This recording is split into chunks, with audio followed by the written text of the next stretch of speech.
오늘 함께 은혜 나눌 하나님의 말씀은 에베소서 5장 15절부터 18절의 말씀 되겠습니다. 신약성경 315페이지 정도 되겠습니다. 에베소서 5장 15절부터 18절의 말씀 다 찾으신 줄 알고 한 목소리로 함께 봉독하여 올리도록 하겠습니다. 세월을 아끼라 때가 악하니라. 그러므로 어리석은 자가 되지 말고. 에베소서 5장 15절부터 18절의 말씀입니다. 그런즉 너희가 어떻게 행할지를 자세히 주의하여 지혜 없는 자같이 하지 말고 오직 지혜 있는 자같이 하여 세월을 아끼라 때가 악하니라. 그러므로 어리석은 자가 되지 말고 오직 주의 뜻이 무엇인가 이해하라. 술 취하지 말라. 이는 방탕한 것이니 오직 성령으로 충만함을 받으라. 아멘. 자, 세월을 아껴 해야 하는 일에 대해서 벌써 이 말씀만 가지고 6주째 우리가 함께 은혜를 나누고 있습니다. 6주 동안 설교하는 저도 대단하고 듣는 여러분들도 참 대단하십니다. 네.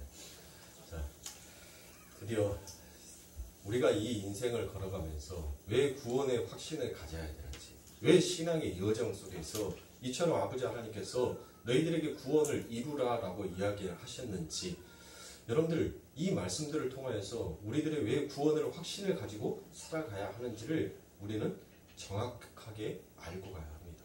그래야지 우리들은 이 세상의 어떤 모진 풍파로부터 흔들림이 없는 자가 되는 거예요. 구원의 여정에 대해서 내가 구원의 확신이 없는 자는 시시때때로 뭐 할 수밖에 없어요? 시시때때로 흔들릴 수밖에 없는 것이에요. 왜? 내가 구원을 받았는지 안 받았는지 그거에 대해서 정확한 것을 모르니까 자꾸 세상은 뭐를 합니까? 자, 빌립보서 2장에 가면 여러분들 구원을 이루라라고 얘기를 하잖아요. 그렇죠? 구원을 이루라라고 얘기합니다. 그러면 구원을 이루라라는 것은 뭐예요? 그걸 어떻게 해석하실 겁니까? 우리 성도님들께서. 그러면 구원이 완성이 안 되어 있어요? 구원은 이미 완성이 되어 있어요. 그러면 하나님께서 우리들에게 구원을 이루라라는 말은 뭔 말이에요? 너희들 구원의 확신을 가지란 거예요. 누구를 통하여서? 내가 한 일을 통하여서. 누가 하신 일? 예수가 하는 일.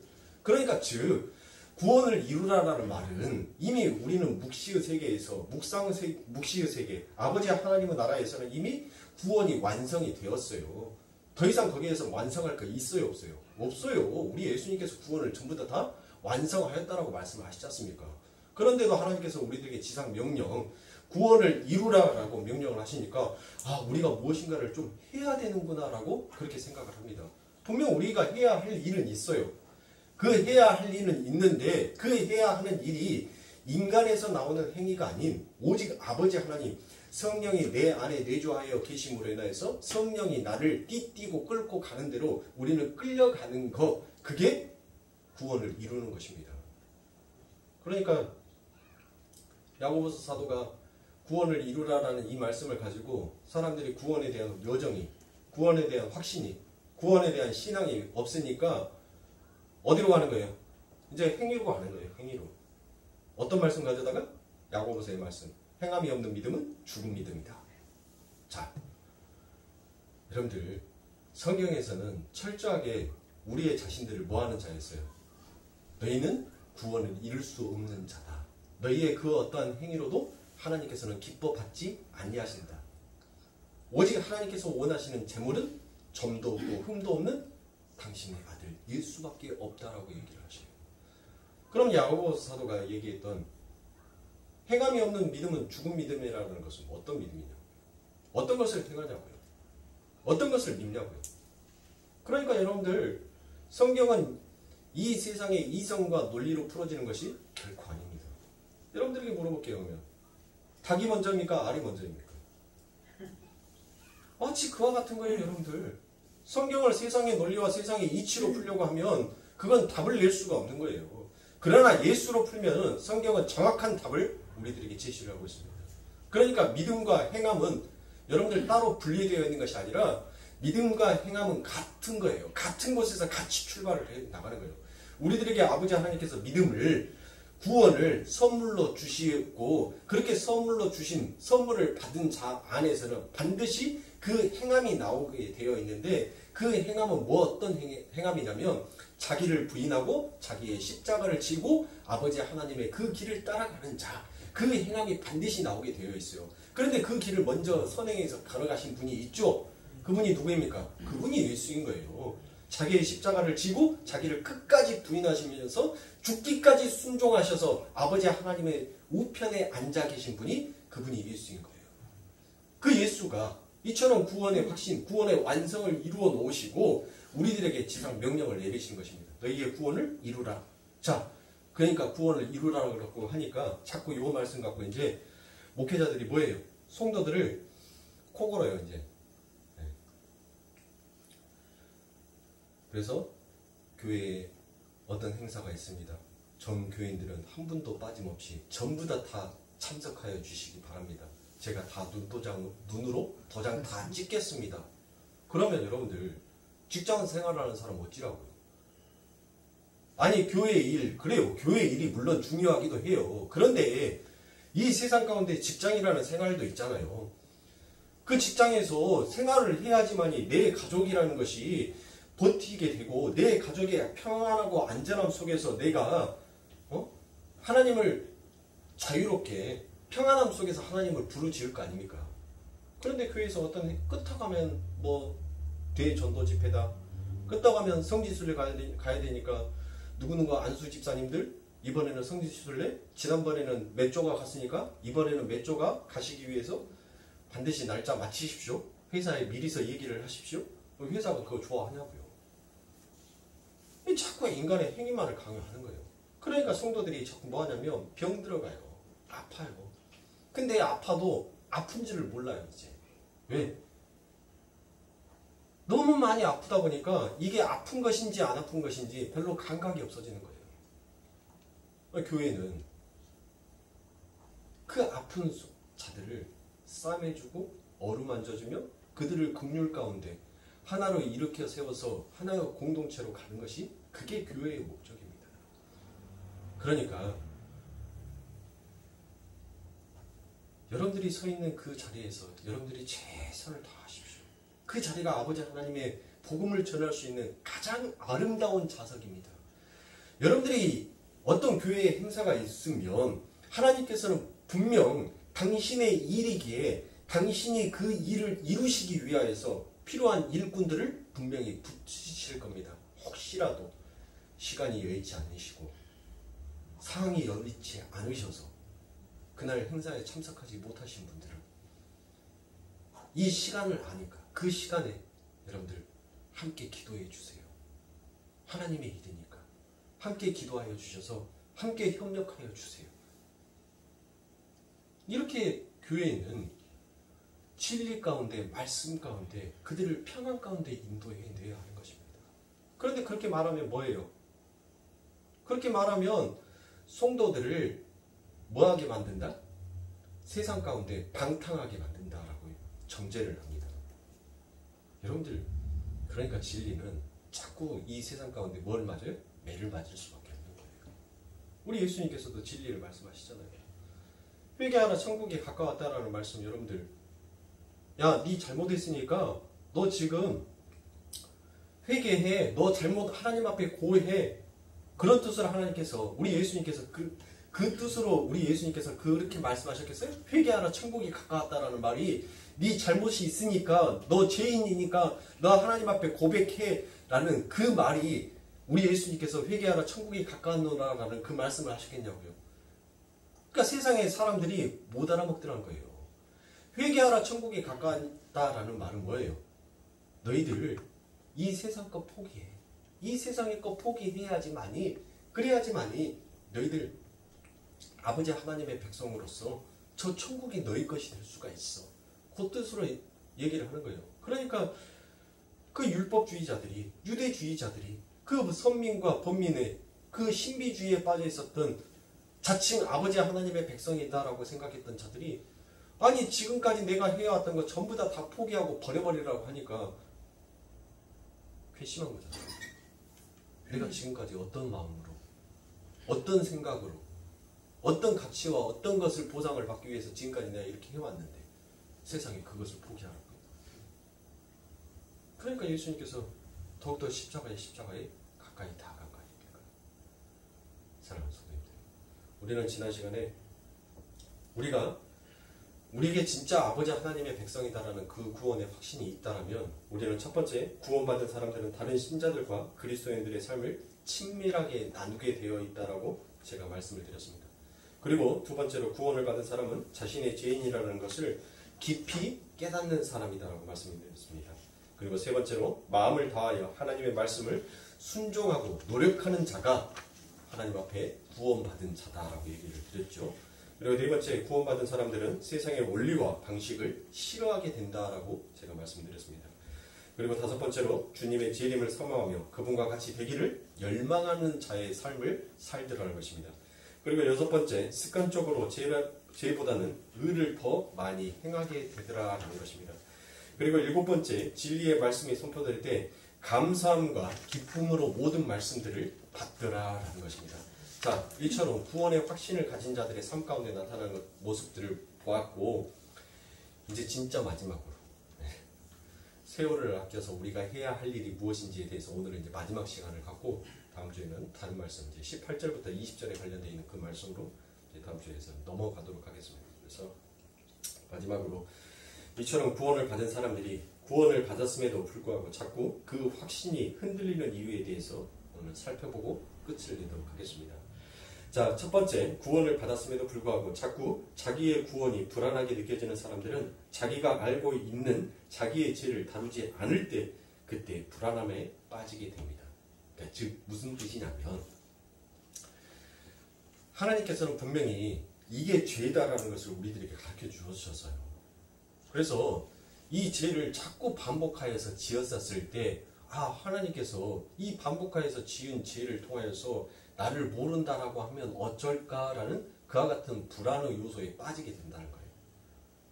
그래서 하나님께서는 분명 내가 이와 같은 죄들을 반복적으로 지음으로 인해서 하나님께서는 분명 내가 기도해도 하나님은 들어주시지 아니하실 거야 라는 그와 같은 성경 말씀의 구절이 문득 머릿속에서 떠오르면서 자기가 구원을 받았음에도 불구하고 그 구원의 확신을 갖지 못하게 되더라는 것입니다. 그래서 시편 66편 18절에 보면 내가 내 마음에 죄악을 품으면 주께서 듣지 아니하시리이다 라고 얘기를 합니다. 그렇죠. 그러니까 성도가 죄에 빠져 있을 때 기도를 해도 하나님이 나와 아무 상관없는 분처럼 느껴지게 되더라라는 것입니다. 그래서 이사야 48장 22절에 보면 여호와께서 말씀하시되 악인에게는 평강이 없다 하셨느니라 라고 얘기합니다. 자, 이 말씀은 불신자들에게 하신 말씀이기도 하지만 성도들에게도 적용이 되는 말씀이기도 합니다. 그래서 자꾸 죄를 행하게 되면 우리에게서 평안과 확신이 금방 떠나게 됩니다. 위대한 존 칼빈도 여러분들, 그가 자기랑 교리가 맞지 않냐다고 해서 수없이 많은 사람들을 죽였어요. 그리고 그것으로 인하여서 자기가 하나님 앞에 엄청난 죄를 지었구나라는 것을 그가 깨달았습니다. 그리고 그도 잠시 구원에 대한 확신이 아주 잠시 흔들렸습니다. 그러니까 이처럼 하나님께서 우리들에게 우리가 죄를 자꾸 반복하여서 짓게 되면 그 죄로 인하여서 하나님과 멀어지게 된다라는 그 불안의 요소가 작용하게 되면 거기 안에 뭐가 싹 트는 거예요? 두려움이 싹 트더라고요. 그러면 두려움에는 뭐가 있다고 했어요? 형벌이 있다라고 얘기를 하잖아요. 두려움에는 사망이 있는 거예요. 두려움에는 형벌이 있는 거예요. 그러니까 하나님께서 우리들에게 뭐라고 말합니까? 죄를 멀리해라 라고 얘기를 하시는 거예요. 그래서 우리가 죄를 멀리해야 되는 거예요. 자꾸 그 죄를 짓다 보면 내가 이렇게 죄인에 하나님께서 나를 구원해 주셨음에도 불구하고 내가 이렇게 세상 것에 자꾸 반복적으로 죄를 짓는다면 우리 하나님께서 내가 아무리 기도해도 내가 아무리 하나님을 찾아도 하나님께서 내게 응답하지 아니하시고 내게 평안을 주시지 아니하실 거야 라는 그와 같은 불신의 마음, 그와 같은 두렵고 떨림의 마음이 들게 될까 봐 하나님께서 너희들이 죄를 멀리하도록 노력하라고 얘기를 하신 것입니다. 자, 두 번째로 그리스도인들이 그들의 게으름으로 인하여서 구원의 확신을 이룰 수 있습니다. 자, 이 말은 무엇이냐면 여러분들 보세요. 이제 내일 모레가 시험이에요. 그렇죠? 내일 모레가 시험인데 자꾸 TV가 재밌어. 별로도 시험 기간 때가 되면은 영화도 재밌는 것도 하고 개그 콘서트도 또 웃긴 내용들도 많이 하고 그래서 TV를 꺼야 된다는 머릿속에 생각은 있지만은 자꾸 그 TV를 보면서 내 마음속 한편으로 뭐를 가지게 되는 거예요? 불안함을 갖게 되더라는 거예요. 그렇죠. 그 게으름으로 인하여서 불안함을 갖게 되더라는 것입니다. 아, 내가 그것을 해야 되는데 내 몸과 내 마음은 지금 어디에 쏠려 있는 거예요? TV에 쏠려 있는 거예요. 그러니까 우리의 마음이 그렇다는 거예요. 우리가 진정으로 우리가 게으름을 피우지 아니하고 우리가 정신을 바짝 차려서 정말 열심히 해야 될 일에 대해서는 우리가 열심을 내지 아니하고 우리가 별로 열심을 내지 아니해야 될 일에 우리는 열심을 내고 살더라는 것입니다. 그래서 성경이 그것을 우리들에게 게으름을 피운다라고 얘기합니다.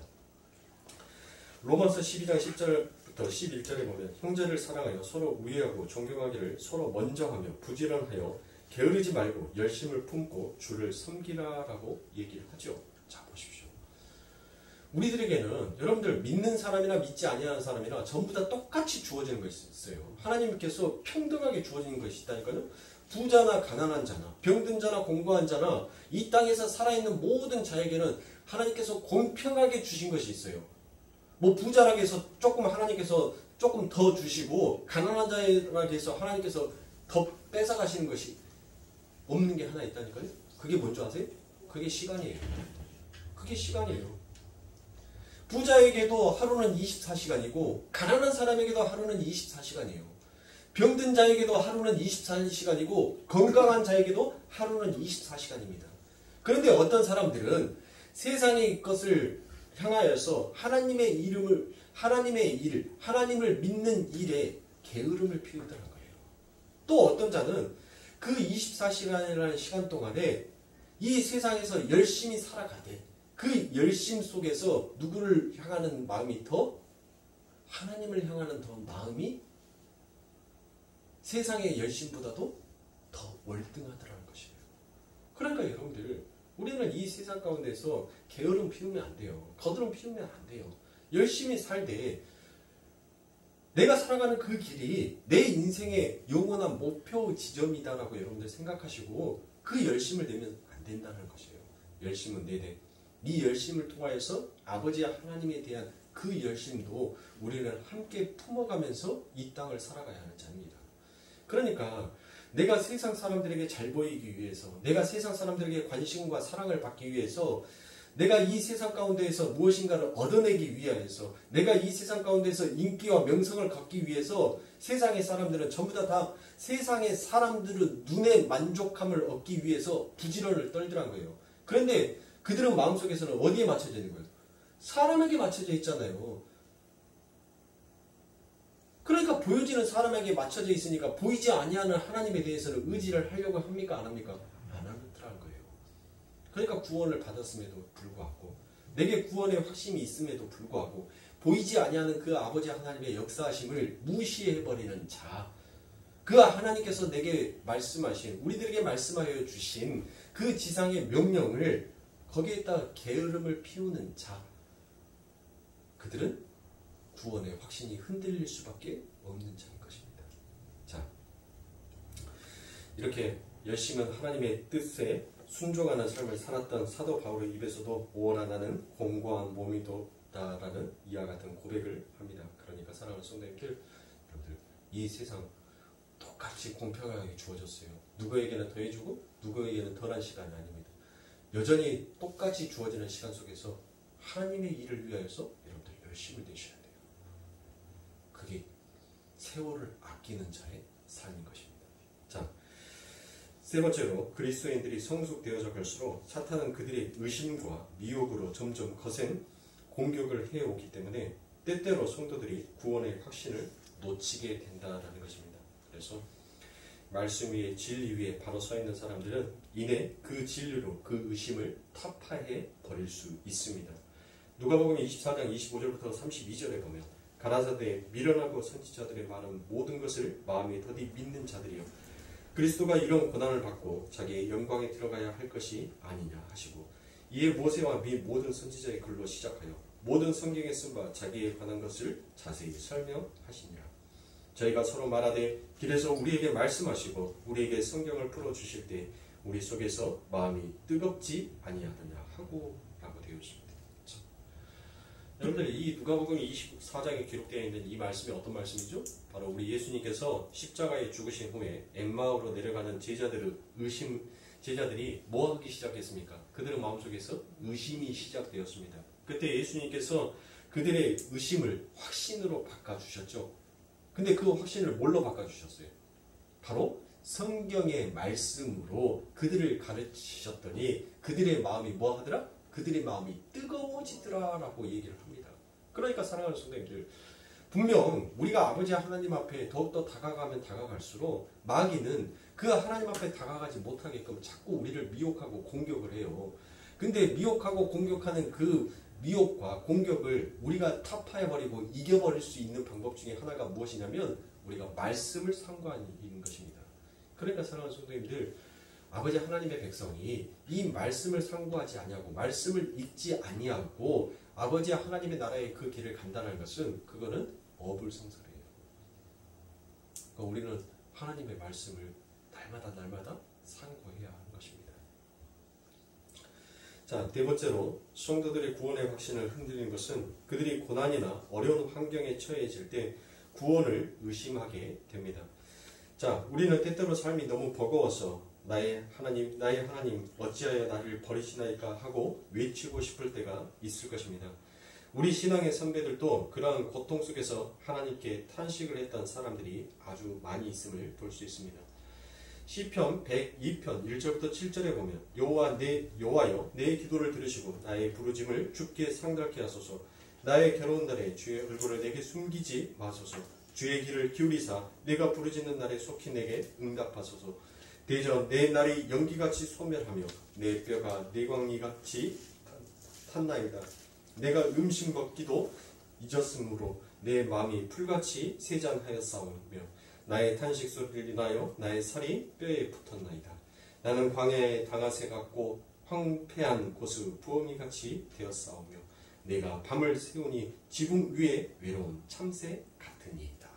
자, 여러분들 보세요. 자, 대단한 시죠, 여러분들. 네. 제가 시편을 읽을 때마다 제가 주로 시편과 자문의 말씀들을 잘 봅니다. 시를 좋아하기 때문에 이 시편의 말씀들을 이렇게 잡고 이렇게 묵상을 하는데, 묵상할 때마다 여러분들 마음속에서 점이오는 그 마음이 얼마나 큰지 몰라요. 진짜 내 인생 같구나. 내 인생의 한 길을 진짜 뚝 잘라가지고 이 글 속에다 딱 옮겨놓은 것 같구나라는 그와 같은 생각들이 들 때가 너무 많이 있어요.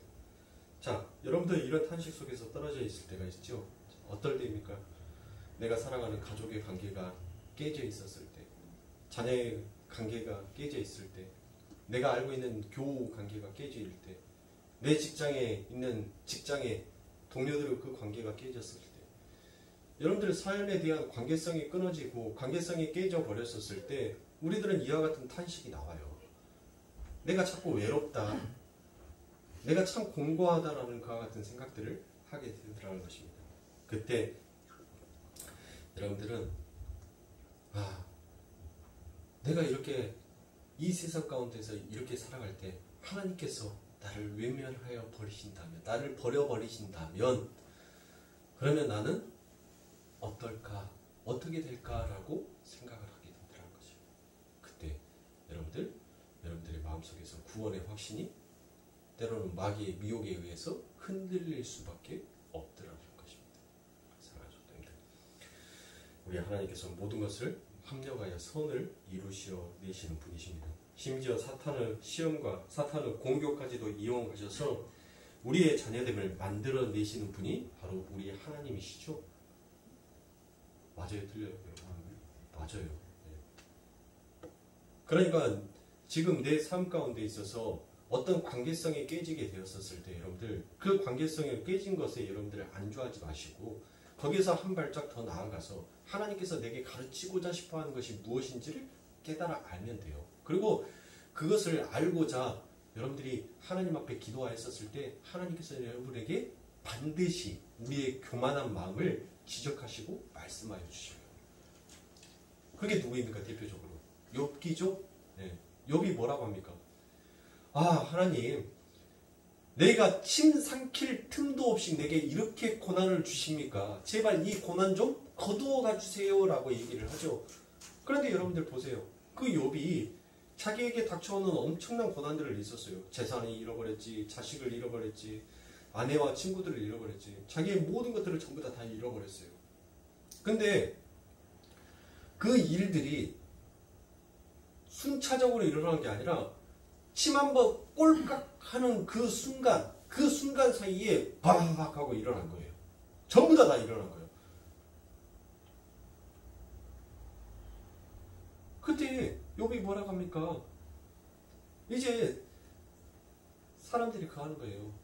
아, 하나님, 내가 하나님 앞에 얼마나 아침마다 내 자녀들의 죄를 때문에 내 아들들이, 내 자녀들이 지었던 죄가 분명히 있을까봐 나는 아침마다 가장 깨끗한 흠없는 짐승으로 하나님 앞에 제사를 지냈습니다. 나는 간음하지도 않았습니다. 나는 도둑질하지도 않았습니다. 나는 살인하지도 않았습니다. 나는 철저하게 아버지 하나님의 말씀을 지키는 나에게 하나님, 이거 좀 너무하시는 거 아닌가요? 라고 그가 이제 계속 항변을 하죠. 그때 하나님께서 뭐라고 말씀하십니까? 너 지금 내게 항변하는 그 자체가 너 죄다는 거예요. 네가 어디 입이 있냐는 거예요. 네? 지금 너에게 주어졌던 것이 그게 다 네 거였냐? 아니다는 거예요.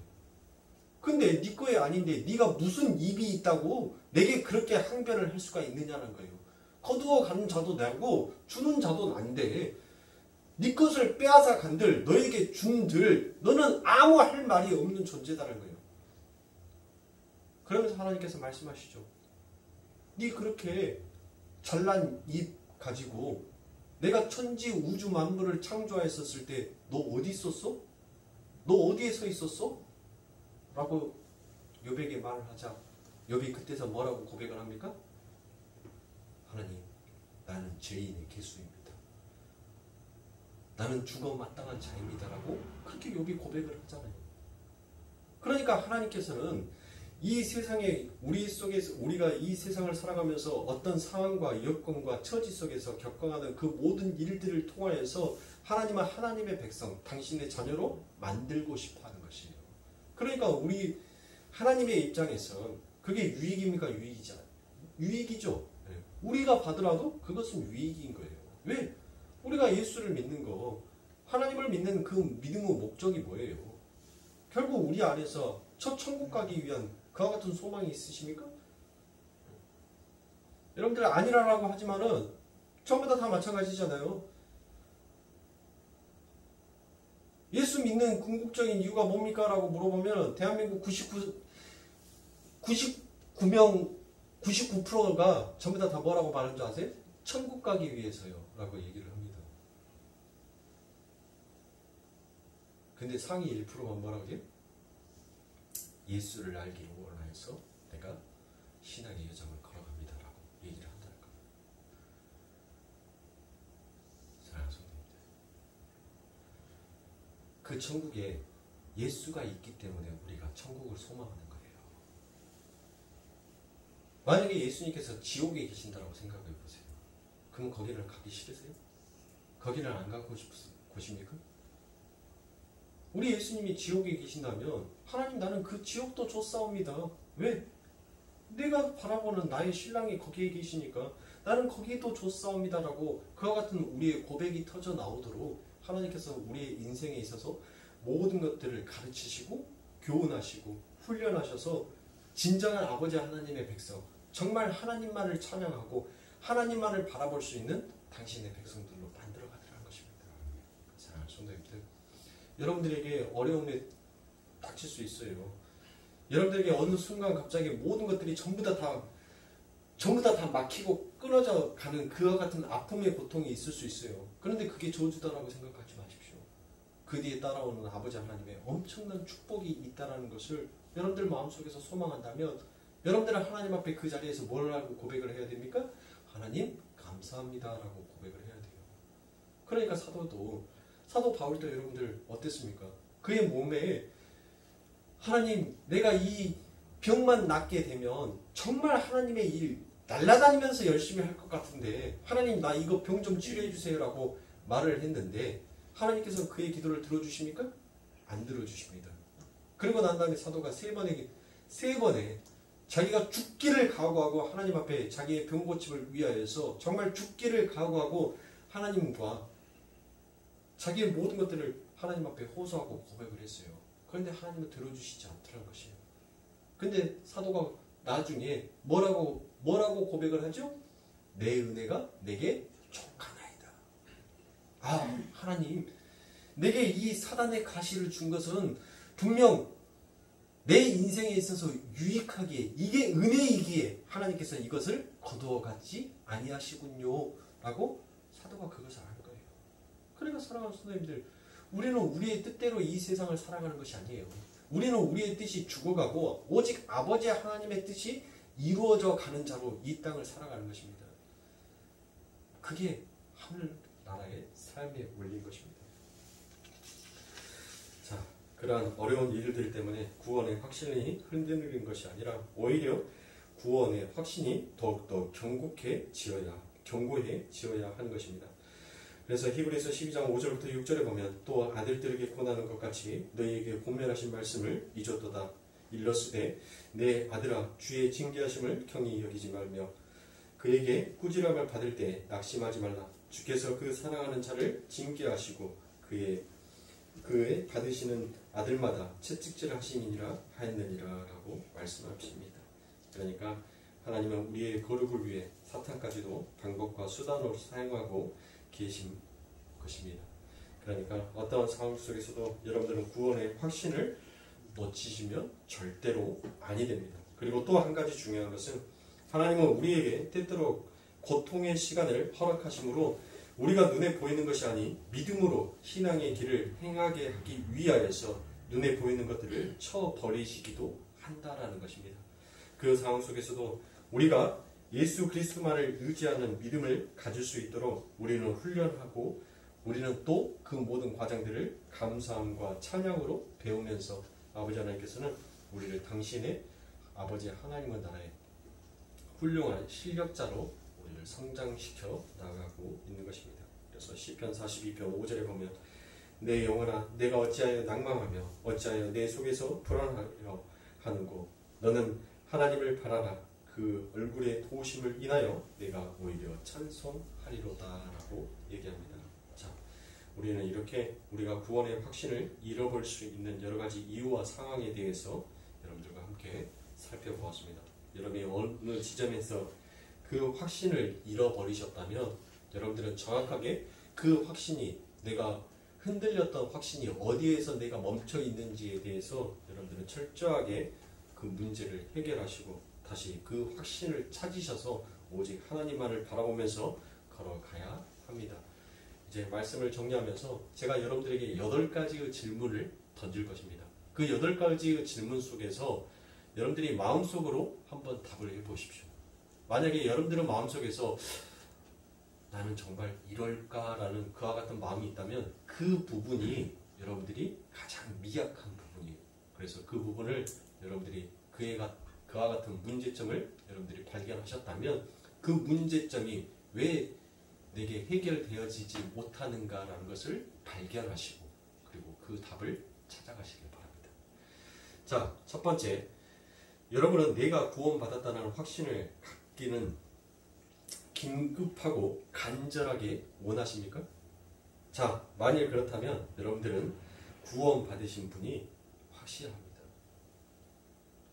그러니까 여러분들 이 말씀이 무슨 말씀이냐면 내가 구원받았다는 확신을 여러분들이 간절히 소망하시냐고요. 하나님, 나는 구원의 확신을 정말 너무 갈급하게 생각합니다. 그래서 하나님, 나는 시시때때로 목말라요. 그래서 내 삶 가운데 날마다 예수가 필요해요. 하나님, 나의 목마름을 해결하실 수 있는 분은 예수밖에 없음을 저는 믿습니다. 그러니 하나님, 내게 그 예수를 주시옵소서라는 그와 같은 간절한 마음이 여러분들 안에 있다면 여러분들은 구원받은 자가 확실합니다. 자, 두 번째, 여러분은 자신이 예수님을 제대로 사랑하지 못하고 있는데 때에 정말 슬퍼하고 있으십니까? 그러니까 내가 하나님 앞에 더욱더 다가가지 못하는 나의 모습 때문에 하나님이 나를 싫어하면 어쩔까라는 그와 같은 마음이 여러분들 안에 있으시냐고요. 그래서 하나님, 이 길이 맞는지 저 길이 맞는지 나는 도대체 모르겠어요. 어떤 길이 맞는지조차도 하나님, 저는 이제 혼동스러워요. 그런데 날마다 하나님, 나는 하나님의 구원을 받았음에도 불구하고 여전히 나를 사유하고 있는 모습을 볼 때마다 하나님, 제 자신 너무나도 싫어요 라는 그와 같은 고백과 그와 같은 내 자신, 내 모습에 대한 그 십자가에 비춰진 나의 모습에 대한 어떤 비하함이 있다면 여러분들은 분명 구원의 확신을 가진 자가 맞습니다. 자, 세 번째, 여러분은 종종 비록 실패한다 할지라도 다시는 죄를 짓지 않고 언제나 순종하는 삶을 살 수 있도록 하나님께서 여러분을 변화시켜 주십사 하고 간절하게 기도하십니까? 그렇다면 이 또한 여러분도 구원받는 자가 많습니다. 성령께서 내주하시는 사람들은 때때로 불순종할 때가 있지만 그들은 죄의 영향력에서 해방되기를 간절하게 원한다는 것입니다. 자, 네 번째, 여러분은 누군가 이 세상에서 가장 중요한 것이 무엇인가라고 물었을 때 즉각적으로 구원이라고 대답하실 수 있으십니까? 그렇다면 여러분들은 구원받으신 분이 확실합니다. 그리스도인들은 가족, 친구, 직업, 재산 그 어떤 것보다 자신의 구원이 더욱 중요하다는 것을 아는 자다라는 겁니다. 다섯 번째, 여러분들은 부유하거나 유명하거나 매력적인 불신자의 환경과 나의 처지가 바뀌었으면 하고 진지하게 원한 적이 있습니까? 자, 이 말이 무슨 뜻이냐면 지금 내 환경 속에서 내 삶 가운데 있어서 너무 힘듦이 있어요. 근데 내가 바라보는 세상의 사람들을 보니까 그 세상의 사람들은 너무나도 많은 것들을 가졌고 너무나도 평안하니 너무나도 행복하게 살더란 것이에요. 그래서 내 마음속에서 때로는 야, 나도 저렇게 좀 살아봤으면 좋겠다 라는 그와 같은 마음이 있다면 여러분은 구원받지 못한 자일 수도 있습니다. 여러분들은 이 세상에 있는 것들은 전부 다 배설물로 여길 줄 아는 자. 그래서 나의 구원의 그 가치성이 이 세상의 그 어떤 것과도 비교되지 아니하는 자다라고 여러분들이 그와 같은 마음의 다짐을 가지고 오직 하나님의 나라 위의 것을 소망하시면서 내게 비록 없다 할지라도 나는 예수가 그 구원이 내게 있으므로 나는 만족합니다 라고 고백을 할 줄 아는 자다면 여러분들은 구원을 받은 자가 맞습니다. 여섯 번째, 여러분은 여러분이 원하는 것을 얻을 수 있다면 기꺼이 그리고 습관적으로 하나님을 거슬러 죄를 범할 수 있습니까? 아닙니다.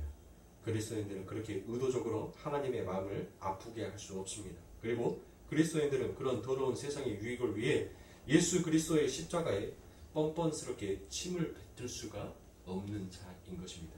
자, 일곱 번째, 여러분은 다음 두 그룹 중에서 어느 쪽을 진정으로 좋아하십니까? 자, 한쪽에서는 하나님, 그리스도, 성령, 은혜, 영광, 거룩, 하늘나라, 그리고 그 반대쪽에는 돈과 쾌락과 명성, 집, 소유, 토지, 그리고 세상에서 얻을 수 있는 모든 것이라고 말한다면 여러분들이 만약에 선택하고 싶은 것이 후자이다면 여러분은 구원받지 못한 자가 확실합니다. 여러분들이 만약에 구원받은 자가 확실하다면 여러분들은 당연히 그 앞에 있는 것, 하나님과 예수 그리스도와 성령을 이 세상의 그 무엇과도 바꿀 수 없는 것이다 라고 고백하는 자가 되는 것입니다. 자, 여덟 번째, 여러분은 부유하고 유명하고 매력적이며 운동도 잘하는 그런 사람보다 경건하고 거룩한 사람을 더 존경합니까? 아니면 세상적인 힘을 소유한 사람들을 더 존경하며 좋아합니까? 자, 여러분들은 어떤 사람들을 더 존경하고 좋아합니까? 자, 그것에 대해서는 여러분들의 마음속에서 답을 내리시기 바랍니다. 자, 여덟 번째가 아니겠군요. 9개입니다. 여러분은 말씀 듣기, 성경 읽기 혹은 예배가 없어도 만족하며 살 수 있으세요? 그리스도인들은 만일 누군가가 이러한 것들을 빼앗아 간다라고 할 때 당신이 원한다면 나는 나의 모든 것을 빼앗아 가도 좋습니다 라고 이야기할 수 한다면 여러분들은 구원받지 못한 자, 구원의 확신이 없는 자다라고 얘기를 할 수 있는 것입니다. 그래서 여러분들의 삶 가운데 있어서 항상 말씀 듣기와 성경 읽기 그리고 예배에 날마다 참석하기를 소망하는 자의 삶을 살아야 돼요. 그런 부분들에 있어서 게을름을 가지시면 안 됩니다. 자, 이처럼 제가 9가지 여러분들에게 질문을 드렸었을 때 여러분들은 마음속에서 때로는 흔들리는 것들이 과연 몇 가지가 있으셨습니까? 만약에 그 흔들리는 것들이 여러분들이 가지고 계셨다면 여러분들 그 문제는 반드시 해결을 하셔야 됩니다. 그 해결을 하실 수 있는 것은 성경의 말씀을 읽고 예수 그리스도를 부르짖으면서 예배에 참석해서 그 운명 공동체 안에서 한 몸, 한 뜻을 갖기 위해서 몸부림을 칠 수 있는 그게 바로 구원의 확신 갖게 되는 거예요. 그러니까 하나님께서 이 교회라는 예배당 속에 하나님의 운명의 공동체를 둔 것은 왜 그하신 거예요? 뭐 때문에 운명의 공동체를 두셨습니까? 어차피 구원은 1대1로 내가 이루어 가야 하는 거잖아요. 내 상대가 구원받았으므로 나도 덩달아 내 부모가 구원받았으므로 인하여서 자녀가 구원받는 것은 아니에요. 여러분들 아버지가 목사라고 해서 자녀가 구원받았다는 것은 없습니다. 응? 구원은 1대1이에요. 그런데 왜 1대1의 그 구원 속에서 하나님께서는 굳이 1대1의 신앙생활을 하면 되지 왜 운명의 공동체를 만들어 놓고 이 공동체가 예수를 머리로 한 지체로서 한 뜻을 품고 한 길을 가라고 왜 그렇게 말씀하시냐고요. 원하는 거예요. 이처럼 운명의 공동체를 통하여서 내 구원의 확신, 내가 흔들리고 있는 부분, 내가 잘못 결정하고 잘못 생각하고 잘못 판단되어져 있는 부분을 이 하나님을 예수를 머리로 한 뜻을 품고 가는 자들을 보면서 그들을 통하여서 시기 질투하는 것이 아니라 내가 정말 구원의 확신을 가지고 내가 걸어가고 있는 그 길이 정말 바른 길이었을까? 아니면 잘못된 길을 가고 있을까? 라는 자기 점검을 해야 하는 것입니다. 그러니까 사랑하는 성도님들,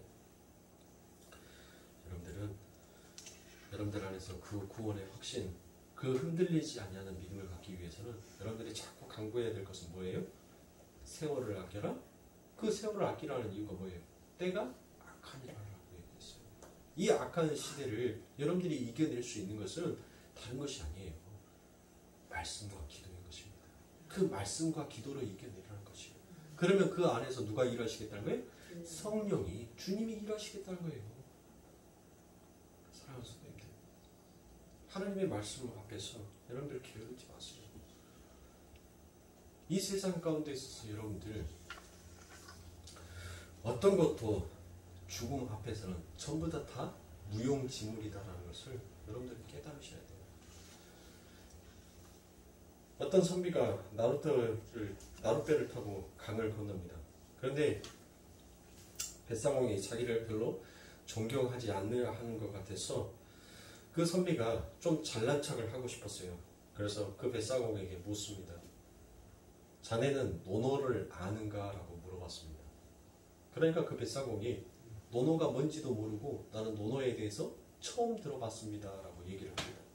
그때 이 선비가 이야기하죠. 뭐라고 얘기하냐면 자네는 인생에 있어서 반을 잃어버렸네 라고 합니다. 반은 죽어서 살아가네 라고 얘기합니다. 이제 이 뱃사공이 논어에 대해서 모른다 하니까 한술 더 떠서 이 선비는 더 잘난 척을 하고 싶었어요. 그래서 뱃사공, 자네는 대학을 아는가? 라고 물어봤습니다. 그러니까 이 뱃사공이 대학이 뭔지를 나는 들어본 적이 없습니다 라고 얘기합니다. 그래서 선비가 또 그와 같이 얘기를 해요. 자네는 인생의 반마저도 이제 죽어버렸네 라고 얘기합니다. 그리고 난 다음에 이 뱃사공이 열심히 노를 저어서 가는데 배에 구멍이 나서 그 나룻배에 물이 차오르기 시작합니다. 뱃사공은 열심히 노를 저어봤지만 차오르는 배에는 역부족이었었어요. 그래서 그 뱃사공이 그 배를 버리면서 그 선비에게 말합니다. 뭐라고 말할게요? 자네는 수영을 할 줄 아는가? 라고 물어봤습니다. 근데 그 선비가 뭐라 했냐면 나는 수영을 할 줄 모르네 라고 말합니다. 그 뱃사공이 뭐라고 합니까? 그럼 너 죽어라 라고 얘기합니다. 여러분들 보세요. 그 죽음 앞에서는 세상에 학문과 지식이 무슨 필요가 있습니까? 아무 필요 없는 거예요. 전부 다 무용지물이라는 거예요. 우리가 진짜 이 세상에서 가치 있다라고 생각하는 그 모든 것들이 나의 죽음 앞에서는 전부 다 무용지물이더라는 것이에요. 사랑하는 성도님들, 우리에게 주어져 있는 이 시간, 한 번밖에 살지 못하는 이 시간들, 그 시간을 여러분들이 아껴서 진짜 소중한 가치가 무엇인지를 여러분들 깨달으셔야 돼요. 그리고 그것을 깨달아졌을 때 그 깨달음 속에서 하나님만을 바라보게 되고, 그 하나님만을 바라보게 되더니 그가 영생의 삶, 영생의 길을 걸어가게 되더라는 것입니다. 사랑하는 성도님들, 게으르지 마세요. 나태하지도 마십시오. 여러분들에게는 그렇게 많이 주어져 있는 시간들이 아닙니다. 항상 예수를 바라보면서 그렇게 가십시오. 제가 새벽기도 때 말씀드렸던 것처럼 우리 거룩교회 표, 우리가 예수를 배우고자 하나이다. 그리고 히브리서 12장 2절의 말씀, 예수를 바라보자. 이제 내년부터 우리 교회의 표, 제가 이 강단에 서 있을 때까지는 우리 교회의 표는 히브리서 12장 2절, 예수를 바라보자. 요게 이제 표가 될 거예요. 네, 이 표는 안 바뀔 겁니다. 제비뽑기 이제 안 하려고. 성도들한테는 하지 말라고 해놓고 목사는 앉아가지고 주구장창 성경 66권에 담겨져 있는 이 말씀 속에서 그 일련의 표라고 해가지고 그 말씀을 쪽집게처럼 쪽 뽑아서 그거를 교회 표로 삼는다는 그 자체가 이건 앞뒤가 안 맞는 것 같더라고요. 제가 아무리 생각을 해도 앞뒤가 안 맞는 것 같아요. 그래서 저도 무당짓 안 하기로 했습니다. 그리고 성경의 핵심이 우리가 지금 이 신앙의 길을 걸어가는 것은 누구를 보기 위해서? 예수를 바라보기 위해서 걸어가는 거니까 앞으로 우리 거룩교회 제 남은 30년의 목회 거룩교회 표어는 히브리서 12장 2절에 예수를 바라보자. 요게 우리 교회의 표가 될 것입니다. 사랑하는 성도님들, 여러분들의 인생 가운데 있어도 그게 여러분들의 인생의 목표가 되어야 돼요. 예수를 바라보고 가십시오. 그게 영원한 삶의 가치인 것입니다. 그러니까 흔들리지 마세요. 예수만 바라보고 가면 흔들릴 것이 없어요. 항상 성경 말씀을 통하여서 내 눈을 가지고 내 이웃을 판단하지 마시고 성경을 말씀을 가지고 그 성경 말씀 속에서 비춰져 있는 나의 모습을 발견하세요. 내 모습을 발견하세요. 그러면 돼요. 그러면 무릎이 꿇어집니다. 그러면